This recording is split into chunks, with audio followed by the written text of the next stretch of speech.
అస్సలాముఅలైకుం. Hi, hello, welcome back to my channel Shaik Saidani. How are you friends? I am fine. మీలో ఎంతమందికి omelette ఇలా వేసుకోవడం అంటే ఇష్టమో కామెంట్ చేయండి. నాకైతే పెనం ఎంత పెద్దగా ఉంటుందో ఆమ్లెట్ అంత పెద్దగా వేసుకొని తినడం అంటే చాలా ఇష్టం.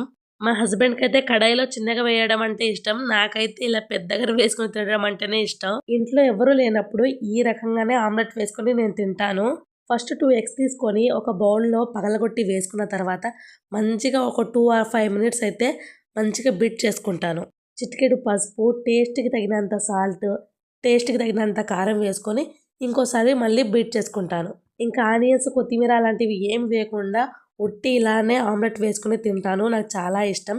ఇంకా ఆ మిశ్రమం అంతా ఇలా ప్యాన్ మీద వేసుకోవడమే. చాలా ఫ్లఫీగా, చాలా టేస్ట్‌గా అయితే వచ్చిద్ది. నేనైతే ఇలానే ఎక్కువగా తినడానికి ఇష్టపడతాను. ఎగ్ ఆమ్లెట్ ఇలా ఎందుకేస్తాను అంటే, పాన్ ఎంత పెద్దగా ఉందో అంత పెద్ద ఎగ్ ఆమ్లెట్ నేను తిన్నాను కదా అని ఒక చిన్న సాటిస్ఫాక్షన్ కోసం. ఈ షార్ట్ వీడియో ఎలా అనిపించిందో కామెంట్ చేయండి. Thank you for watching.